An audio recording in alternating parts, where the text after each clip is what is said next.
이번엔 현지 시간 일요일 그리고 우리나라 시간으로 월요일에 펼쳐졌던 세 경기에 대해서 살펴보겠습니다. 가장 먼저 펼쳐졌던 경기가 레이븐스와 타이탄스의 경기였는데요. 이 경기에서 20대 13으로 레이븐스가 승리를 가져가면서 일단 지난 시즌 플레이오프 패배를 서력하고 디비전 라운드에 진출을 했습니다. 이 경기를 시작할 때 배우 사무엘 L 잭슨 씨 아시죠? 네. 그분이 이제 더빙을 하면서 경기를 시작을 했는데 이 경기의 주인공은 라마 잭슨이었습니다.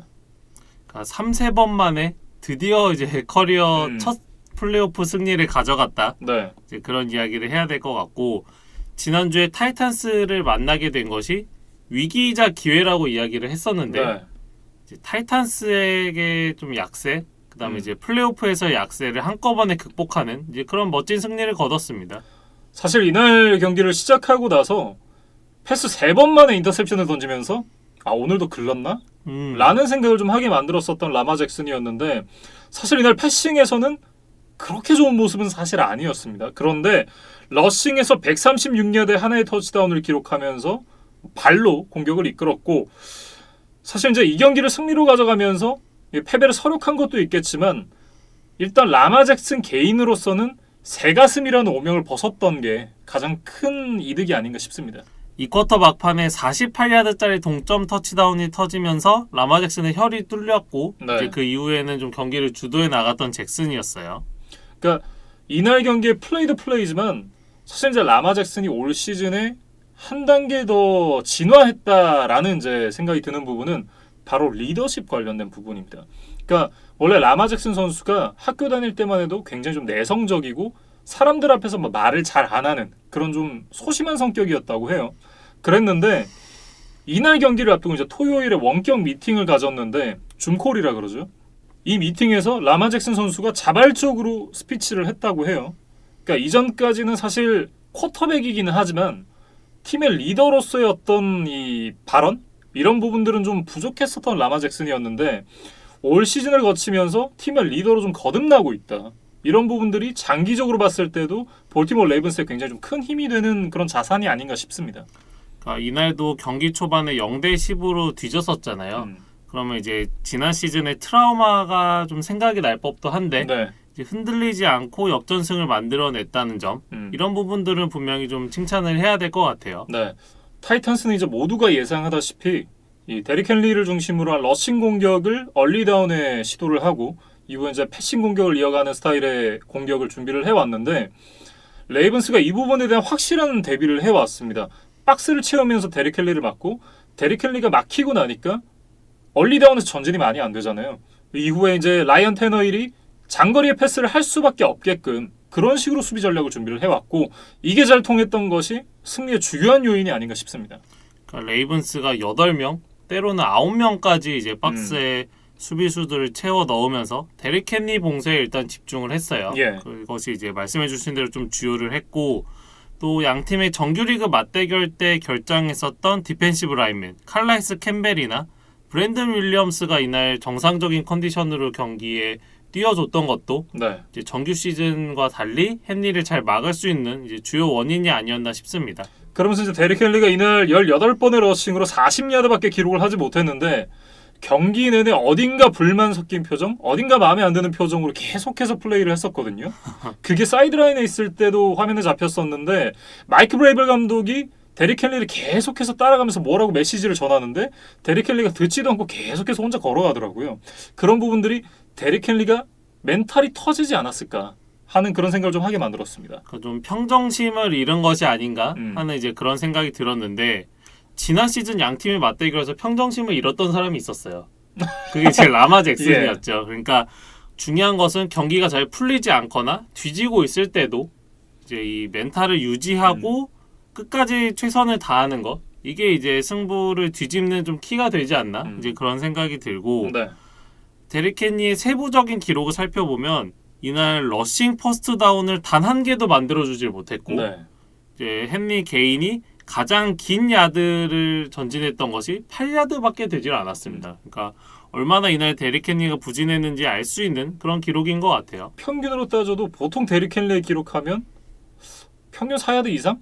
많으면 5야드 6야드까지도 바라볼 수 있는 선수인데 이날 데릭 헨리의 평균 야드가 2.2야드였거든요. 근데 그런 점을 생각을 해보면 사실상 이제 서드앤원, 포스앤원에서도 데릭 헨리에게 마음 놓고 공격을 받기에 좀 어려웠다.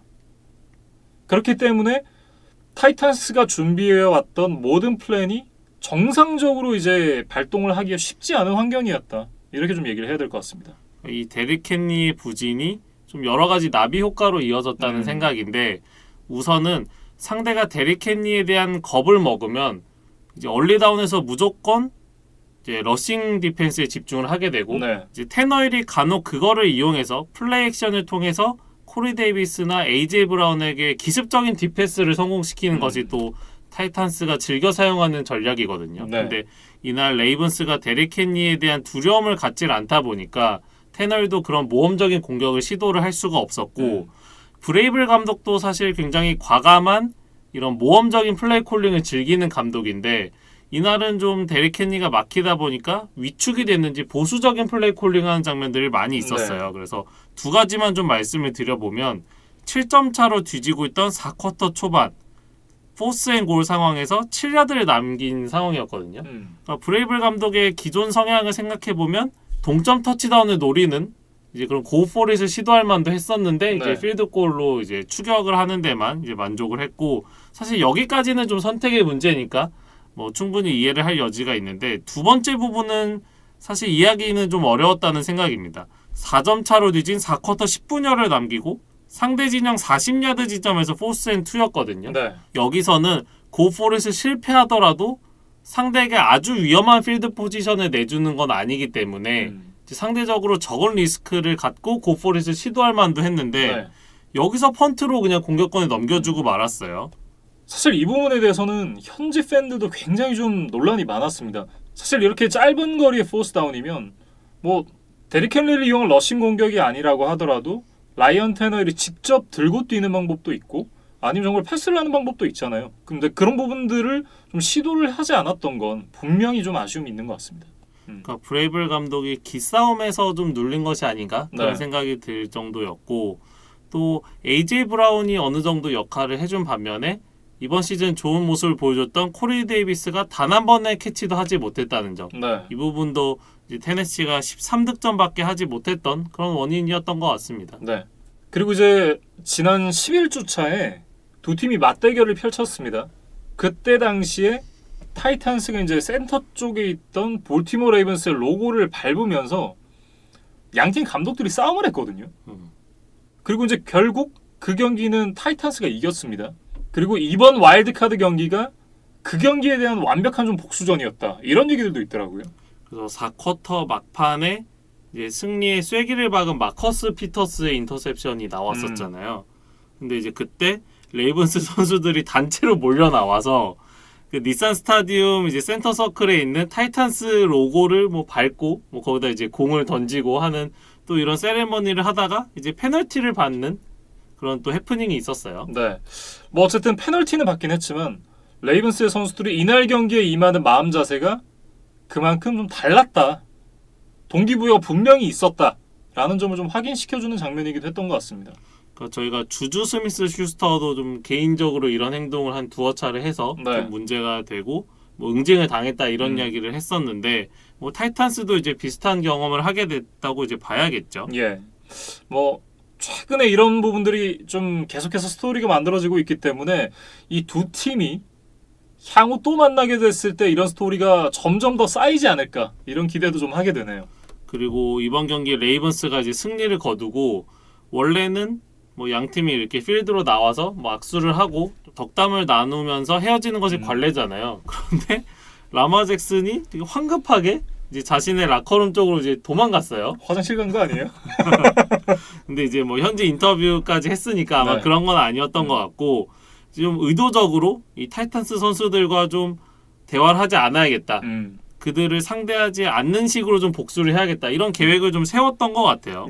그러니까 실제로도 경기가 끝나고 나서 보통 악수를 하는데 그런 걸 하지 않고 곧바로 이제 라커룸으로 들어갔던 라마 잭슨 선수였고 라마 잭슨이 갖고 있는 어떤 성격 그러니까 평소에 인터뷰나 이런 걸 할 때 보면 리포터들에게도 다 미스터, 미세스 뭐 이런 걸 다 붙이거든요.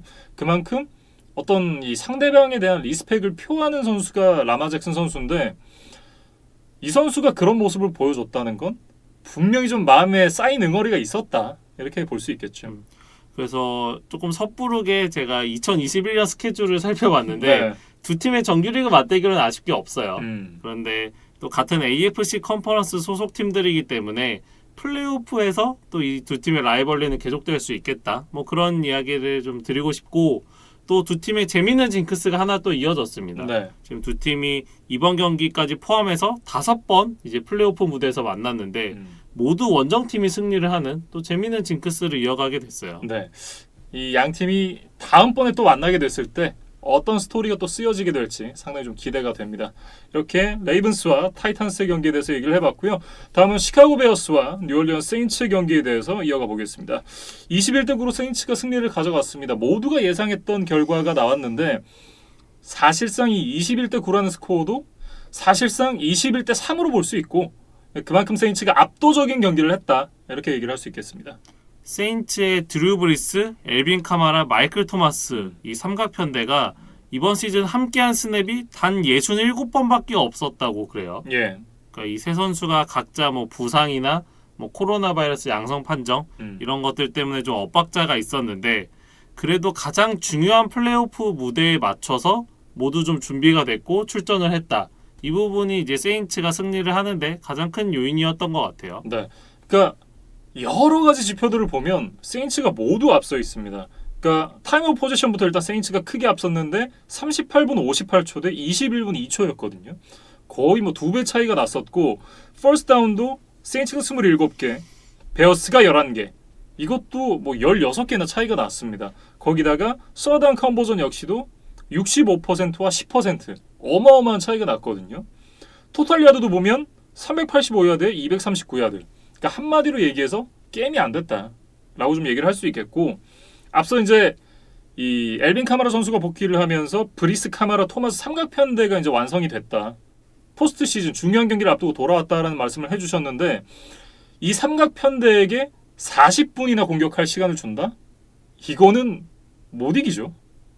그러니까 세 선수 모두 뭐 100%의 컨디션이었느냐라고 물어보신다면 사실 그거는 아니었던 것 같기는 해요. 토마스도 IR 명단에서 돌아온 첫 경기였고 카마라도 코로나 바이러스 치료를 받는 이제 기간 때문에 이제 훈련에 제대로 참가를 하지 못했다. 이런 점들을 감안하면 그래도 이제 클래스 있는 활약을 보여줬다. 저는 그렇게 이제 평가를 하고 싶습니다. 네. 뭐 어쨌든 사실 너무 일방적이어서 경기 내용에 대해서 좀 이 살펴보는 거는 크게 의미가 없을 것 같고 초반을 좀 살펴봐야 될 것 같아요. 그러니까 결정적으로 이제 이 모멘텀을 넘겨준 포인트가 어디였느냐 그 부분 생각을 해보면 역시나 이 제이본 윌리엄스 선수의 결정적인 드랍이 있었다 이렇게 얘기할 수 있겠죠. 그러니까 0대 7로 베어스가 뒤지고 있던 상황에서 이제 동점 터치다운 기회가 있었어요. 사실 베어스가 트루비스키를 리시버 포지션에 놓고 와이드캡 포메이션으로 이제 공격에 임했거든요. 그러면서 이제 세인트 수비에게 혼란을 줬고 결국 사이드라인 부근에서 공을 돌려받은 트루비스키가 제이본 윈스에게 이제 디패스를 아주 잘 던져줬어요. 네. 그래서 윈스가 와이드 오픈 상황에서 이제 공만 잡아내면 바로 터치다운이 되는 상황이었는데 이 공을 잡질 못하고 드랍을 하면서 기회를 놓치고 말았거든요. 네. 그래서 저는 이날 경기를 출전하지 못했던 신인 다니엘 무니의 공백이 좀 더 크게 느껴졌어요. 만약에 무니가 나왔다면 윈스 대신에 이 자리에 있었을 수 있고 그러면 이게 동점 터치다운이 되지 않았을까? 뭐 이런 생각을 해보게 되니까 네. 조금 더 아깝다는 생각이 들었습니다. 그렇지만 그 동점 터치다운을 만들었다고 하더라도 사실 결과는 크게 달라지지 않았을 것 같다라는 생각이 좀 들고 뭐 공격에서도 수비에서도 밀렸던 베어스인데 매너에서도 졌습니다. 그러니까 이날 이제 앤서니 밀러 선수가 CJ 가드너 존슨에게 펀치를 날리면서 퇴장을 당했거든요. 그러니까 지난 8주차 맞대결에서도 그때는 이제 제이본 윈스 선수가 CJ 가드너 존슨에게 펀치를 날리면서 그때 또 퇴장을 당했었는데 또 비슷한 사건이 발생을 했습니다. 사실 이날 경기가 이제 니켈로디언에서 중계가 되고 있었던 방송이었기 때문에 어린애들까지 보고 있었단 말이에요. 그러니까 어린 친구들이 보고 있지 않은 경기라고 하더라도 팬들 앞에서 이런 모습을 보이는 건 프로 선수로서 좋지 않은 모습인데 거기다가 이게 어린이 채널에서 방송이 되고 있었던 걸 감안을 하면 이런 모습은 너무 아쉽다라고 얘기를 하고 싶습니다. 그러니까 미래의 NFL에 이제 충성도 있는 이제 팬이 될 수 있는 그런 잠재적인 친구들이 보고 있었던 경기에서 네. 또 좀 이런 난투극을 했다는 것이 조금 더 아쉽다는 생각이고, 베어스는 결국 이제 시즌 후반부에 상승세를 이끌어줬던 두 축이죠. 그러니까 데이빗 몽고메리의 러싱 그리고 트루비스키의 정확한 쇼패스 게임, 이 두 가지가 모두 잘 되질 않으면서 좀 완패를 당했다는 생각입니다. 네. 그래서 트루비스키 같은 경우에 결국 경기가 끝날 때까지 세인츠 수비에 대한 해법을 찾질 못하는 모습이었거든요. 네. 그래서 저는 그런 생각을 해봤어요. 어차피 이렇게 완패를 할 바에는 좀 도박적인 이제 의사결정으로 닉 폴스에게 한번 기회를 줘봤으면 어땠을까. 왜냐하면 저희가 프리뷰 때도 이야기를 했었지만 폴스가 세인츠를 상대로 정규리그 경기에서 나름 연장전까지 경기를 끌고 가면서 좋은 모습을 보여줬었거든요. 네. 이제 그런 좋은 기억이 있기 때문에 어차피 질 경기였다면 폴스에게 한번 기회를 줘보면 어땠을까? 뭐 그런 생각을 좀 해봤어요. 네. 뭐 어쨌든 이날 경기가 이제 미첼 트루비스키 선수의 시카고 베어스의 유니폼을 입고 마지막 경기가 될 수도 있는 경기였습니다.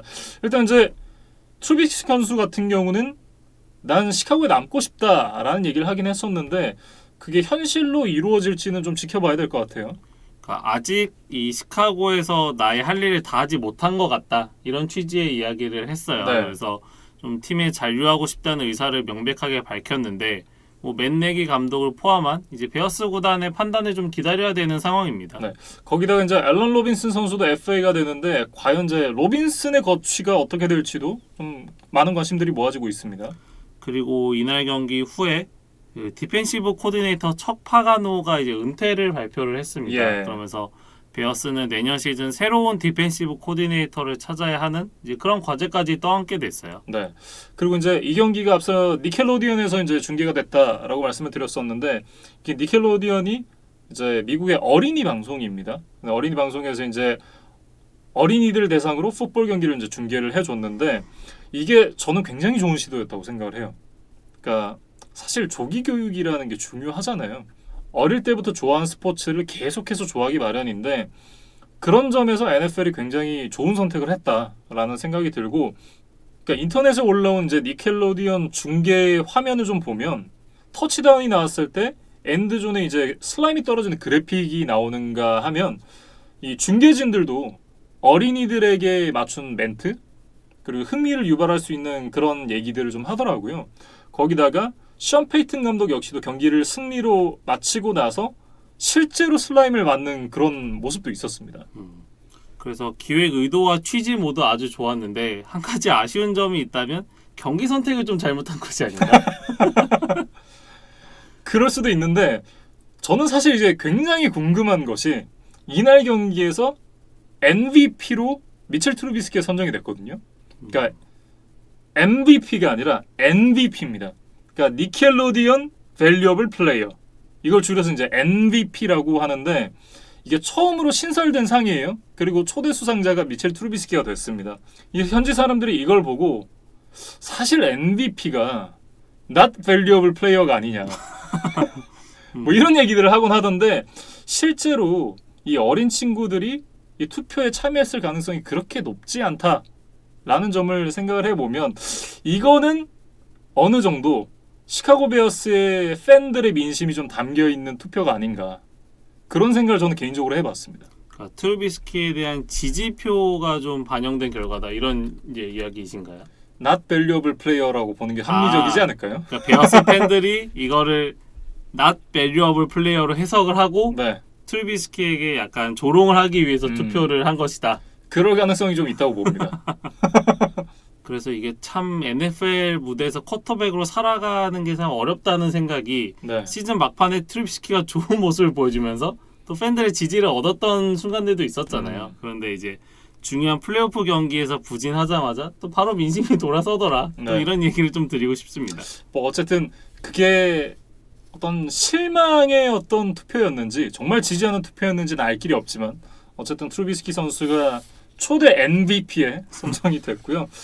이렇게 시카고 베어스와 뉴올리언 세인츠의 경기에 대해서 정리를 해보겠고요. 다음 살펴볼 경기는 클리블랜드 브라운스와 피츠버그 스틸러스의 경기입니다. 48대 37로 브라운스가 업셋을 만들어내면서 디비전 라운드에 진출을 하게 됐는데 참 지려면 이렇게도 질 수 있구나 라는 생각을 하게 만들었던 경기였습니다. 경기 시작과 동시에 이제 스틸러스의 공격으로 진행이 됐는데 첫 번째 스냅부터 이 스냅이 높게 오면서 빅벤의 킬을 넘겼고 이제 그렇게 되면 펌블이 되잖아요. 그러면서 이 양 팀의 이제 공을 차지하기 위한 다툼이 벌어졌는데 공교롭게도 마일스 게러 선수의 몸에 맞고 공이 엔드존 안으로 굴러갑니다. 그리고 이 공에 대한 리커버를 칼 조셉 선수가 만들어내면서 결국은 이게 브라운스의 터치다운으로 기록이 됩니다.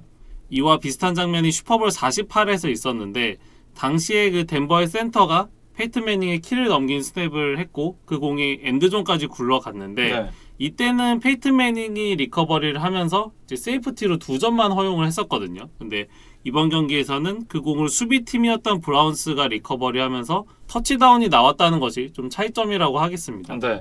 뭐 어쨌든 이즈만 위원이 이 부분에 대해서 손 안 대고 코를 풀었다라는 멘트를 하기도 했는데 스틸러스가 이제 터치다운을 먹었으니까 또다시 공격을 시작하잖아요. 근데 그 드라이버에서는 인터셉션을 기록을 합니다. 그러면서 이제 브라운스에게 공격권이 넘어갔는데 자비스 랜드리가 터치다운을 만들어내면서 14대 0이 됐고요. 또 그 다음 드라이브에서는 스틸러스가 3아웃으로 이제 공격을 마쳐요. 그랬는데 클리블랜드가 카리먼트의 터치다운으로 21대 0을 만들고 그리고 그 다음 드라이브에서 빅벤이 또 한 번의 인터셉션을 던집니다. 브라운스가 거기서 카리먼트의 두 번째 터치다운으로 28대 0까지 스코어를 벌려요. 그러니까 1쿼터에 28대 0으로 경기를 출발을 하게 됐습니다. 사실상 4포지션으로 경기를 시작을 하게 됐는데 이게 NFL 역사상 포스트 시즌에서 1쿼터에 가장 많은 득점이 나온 경기였다고 해요. 그런 만큼 경기 후반에 스틸러스가 그렇게까지 추격을 할 수 있었던 것 자체가 대단하다. 이렇게 좀 얘기를 해야 될 것 같습니다. 사실 양 팀의 이름을 가리고 경기 내용만 설명을 했다면 아마 이 전반 초반부터 나왔던 턴오버 파티의 주인공은 브라운스일 것이라고 추측했던 팬들이 많았을 거예요. 네. 왜냐면은 브라운스는 18년 만에 플레이오프 무대였기 때문에 아마 더 긴장을 했으리라 이제 이런 추측이 가능했고 또 감독 케빈 스테판스키가 코로나 바이러스 때문에 이날 경기 나오질 못했기 때문에 좀 어수선한 분위기가 아니겠느냐 네. 이제 이런 생각을 했었는데 의외로 스틸러스가 경기 초반부터 흔들리면서 이제 승패가 좀 일찌감치 결정이 되고 말았습니다. 네. 그래도 후반에 로슬리스버거 선수가 3개의 터치다운을 기록을 하면서 또 맹추격을 했는데 결국 마지막에 또 하나의 인터셉션을 던지면서 결국은 이렇게 경기가 터지고 말았습니다. 그런데 이제 스틸러스가 대역전극을 만들어낼 마지막 기회는 있었는데 네. 이걸 좀 놓쳤던 게 저는 좀 아쉬웠다는 생각이에요. 그래서 그 상황에 대해서 좀 설명을 드리면 23대 35로 쫓아가던 4쿼터 초반이었습니다. 그러니까 필드 중앙에서 포스 앤 원 상황이었거든요. 네. 그러니까 이거는 앞서 타이탄스 경기와 좀 비슷하다고 말씀을 드려야겠어요. 그러니까 리스크가 좀 낮은 상황에서 고포릿을 할 수 있었는데 여기서 좀 보수적인 결정으로 펀트를 했던 것이 결과적으로 좀 독이 됐던 이제 그런 의사결정이 되고 말았고 마이크 톰린 감독은 일단 상대 진영 깊숙이 핀을 해놓고 빠르게 공격권을 돌려받아서 이제 추가점을 만들어내고 싶었다라고 이야기를 했는데 사실상 그 펀트도 엔드존을 넘어가면서 네. 이제 브라운스가 20야드 지점에서 공격을 시작했고 오히려 쐐기 터치다운까지 이어지고 말았거든요. 그러면서 톰린 감독의 계획대로는 좀 흘러가지 않았던 4쿼터 초반이었습니다. 네. 어쨌든 경기 전반적으로 이 톰린 감독이 준비해온 걸 제대로 보여줄 수 없었던 경기였다. 이렇게 얘기를 해야 될 것 같은데 한간에는 주주 스미스 슈스터가 이 경기를 앞두고 입을 털었던 게 또 역효과가 나지 않았느냐. 그런 얘기들이 있습니다. 그러니까 주주가 그 로고를 밟는 행위 이제 이거는 좀 안 하겠다고 이야기를 했는데 네. 사실 중요한 건 그 행위를 하지 않는 게 아니라 상대 팀을 도발하지 않는 것이 중요한 거잖아요. 그렇지. 근데 주주가 어떻게 보면 좀 초등학생처럼 그 로고는 밟지 않는 대신에 나는 상대에 대한 도발을 이어갈 거야 라고 말하는 것처럼 이번 경기를 앞두고도 좀 잘못된 언론 플레이를 하고 말았어요. 네.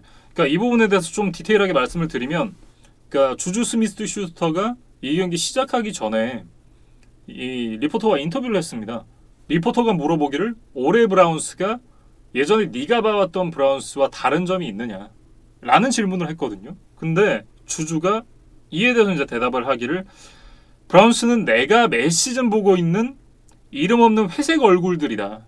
몇몇 좋은 선수들이 있긴 하지만 시즌 막판에 가면 뭐 브라운스는 브라운스다 라고 얘기를 했어요.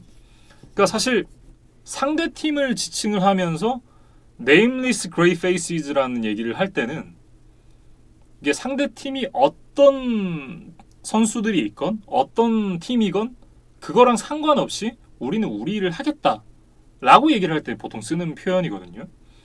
근데 이거를 상대 팀이 몇몇 좋은 선수들이 있긴 하지만 그래도 그들은 대부분 이름 없는 회색 얼굴이다 라고 얘기를 하면서 브라운스는 브라운스다 라고 얘기를 하면 이거는 사실 좀 예의가 없는 거죠.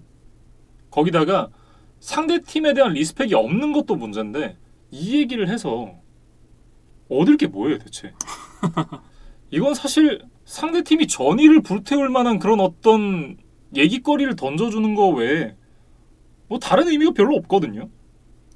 그리고 경기 중에도 또 좀 신중하지 못한 행동을 해서 또 빈축을 샀어요. 와, 저는 이거 보고 깜짝 놀랐어요. 그러니까 처음에 이걸 보고 내가 잘못 봤나? 라고 생각을 해서 돌려봤거든요. 근데 진짜로 춤을 추고 있더라고요. 그러니까 보는 순간에 이 새끼 진짜 미친 새끼인가? 하는 생각을 속으로 했어요 혼자. 그러니까 주주가 최근에 이제 틱톡에 많이 빠져 있잖아요. 네. 근데 자신의 틱톡에 올렸던 그 춤을 이제 경기장에서 그대로 좀 재현을 했었다 그래요. 근데 뭐 경기장에서 선수들이 뭐 셀러브레이션이나 이런 것들의 이제 일환으로 이제 춤을 추는 장면을 쉽게 볼 수 있기는 네. 하지만 이 좀 때와 장소를 가려야 된다고 해야겠죠. 이게 언제 나왔냐면 이제 경기가 일단 터졌어요. 역전할 가능성은 없는 상황에서 선수들이 이제 공격을 진행하기 전에 라인업을 하고 있는데 거기서 춤을 추더라고요. 그러니까 이거는 아니 뭐 셀레브레이션 다 좋은데 때와 장소를 가려야죠. 팀 지고 있고 이 경기 지면 이제 올 시즌 마지막 경기잖아요. 플레이오프가 끝나는 건데 거기서 팀은 지고 있는데 혼자 춤을 춘다? 이건 정신병자죠. 그래서 이번 시즌 끝나고 지금 주주 스미스 슈터가 FA가 될 네. 예정으로 알고 있는데 과연 이제 스틸러스 구단이 이런 행동들을 보면 이제 실력과는 상관없이 또 주주에 대한 좀 냉정한 평가가 이뤄질 가능성이 높고 뭐 다른 팀으로 이적을 하게 되더라도 이제 자신이 받을 수 있는 연봉의 총액은 좀 줄어들 수도 있겠다 이런 생각이 듭니다. 그러니까 말씀해주신 대로 이게 진짜 멍청한 짓인 게 사실 리그에서 이제 4년을 뛴 선수잖아요. 그러니까 더 이상 어린 선수가 아니에요. 그러니까 자전거 타던 시절은 지나갔잖아요. 그러니까 그런 부분을 생각을 해보면 4년이나 뛰었는데 이렇게 미성숙한 모습을 보여준다? 미성숙한 모습을 보여줘도 정말 안토니오 브라운처럼 악마의 재능을 갖고 있으면 리그에 다시 돌아올 수 있어요. 그러니까 물론 안토니오 브라운급의 잘못을 한 건 아니지만 이렇게 미성숙한 모습을 보여주는데 그만큼의 어떤 성적을 보여준 것도 아니잖아요. 근데 그런 부분들을 생각을 해보면 주주가 자신의 입지를 더 좁히는 그런 바보 같은 행동을 했다. 이렇게 보는 게 좀 합리적일 것 같습니다. 그리고 이제 빅벤 이야기로 좀 넘어가 보면 이날 무려 68번이나 패스를 던졌어요. 그리고 무려 500야드가 넘는 패싱 야드를 기록하기는 했는데 네. 결국 4개 인터셉션을 던지면서 이제 경기를 패할 수밖에 없었고 이날 경기가 끝나고 이제 벤치에서 한동안 일어나지 못하는 모습을 보였어요. 그리고 또 기사에 의하면 또 눈물을 흘렸다고 이제 그런 이제 이야기도 있었고 네. 결국 스틸러스와 빅벤의 계약이 아직 남아있기는 하지만 향후 거취에 대해서 가족과 상의를 해보겠다는 뜻을 밝혔습니다. 네. 그러니까 좀 경우에 따라서는 빅벤이 조기 은퇴를 발표할 수도 있는 그런 상황이 되지 않을까 싶어요. 만약에 빅벤이 은퇴를 선언한다고 하면 이게 AFC 북부지구의 어떤 이 판도를 바꾸는 그런 일이 될 수도 있겠다라는 생각이 드는 게 최근의 강자로 떠오른 볼티모어 레이븐스 그리고 올 시즌 새롭게 두각을 드러낸 브라운스 반면에 스틸러스 같은 경우는 올 시즌 뭐 무패로 가고 있긴 했지만 시즌 중후반 넘어오면서 좋지 않은 흐름을 기록을 했고 명예전당에 올라갈 것이 확실한 쿼터백 빅벤이 은퇴를 한다? 근데 딱히 지금 대체자가 없거든요. 그런 부분을 생각을 해보면 AFC 북부지구의 판도가 완전히 바뀔 수 있다. 그런 생각이 듭니다. 이날 빅벤이 경기 초반부터 많은 턴오버를 범하면서 좀 힘든 경기를 했는데 이런 상황에서는 수비진이 좀 그 쿼터백 실수를 덮어줘야 되는 거거든요. 네. 그런데 저희가 이번 시즌 스틸러스의 수비진을 많이 칭찬하기는 했지만 이날 경기에서는 단 한 번의 색도 없었고 단 한 번의 쿼터백 히트도 없었습니다. 그러다 보니까 좀 속절없이 브라운스가 점수를 내는 걸 지켜볼 수밖에 없었어요. 네. 거기다 이제 또 하나 짚고 넘어가야 되는 것이 이날 이제 센터였던 머키스 파운시 선수의 스냅이 뭐 시작 때도 너무 높게 오면서 키를 넘기기도 했지만 경기 중간중간 굉장히 들쭉날쭉하게 왔거든요. 어떤 때는 되게 낮게 왔다가 어떤 때는 또 높게 왔다가 그러면서 빅벤이 정말 정상적인 경기를 치르기엔 또 어려움이 있었을 거다. 그런 얘기로 이제 빅벤의 커버 아닌 커버를 좀 해보겠습니다. 그러니까 파운시가 이제 신인급 선수가 아니라 여러 차례 올프로와 프로볼에 선정이 됐었던 뭐 리그를 대표하는 센터 선수잖아요. 네. 근데 이런 선수가 이런 큰 무대에서 여러 차례 실수를 범했다는 것은 분명히 좀 실망스러웠던 경기력이었습니다. 네. 그리고 이제 브라운스의 얘기로 좀 넘어가 보면 일단 이제 브라운스가 이날 상당히 많은 핸디캡을 안고 경기에 임했는데 오히려 그게 좀 배수진처럼 느껴졌다는 느낌이에요.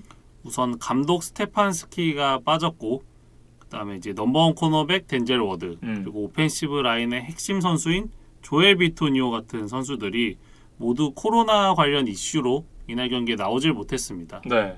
그러면서 어려운 경기가 되지 않겠느냐라는 이제 예상들이 좀 지배적이었는데 사실 뚜껑을 열고 보니까 물론 스틸러스가 자멸한 것도 있지만 케빈 스테판스키 감독이 뭐 코로나로 자가격리를 하고 있으면서도 알렉스 벤펠트 오펜시브 코디네이터에게 굉장히 많은 것을 좀 얘기를 해줬다 이런 느낌이었거든요.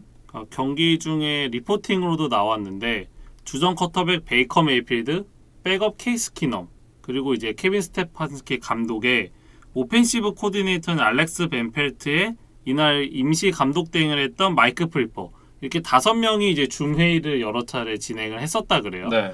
근데 이제 여기서 좀 스테판스키의 노하우가 잘 전달이 됐고 뭐 쿼터백들도 그것들을 잘 이해하면서 좋은 경기를 펼친 것 같습니다. 네.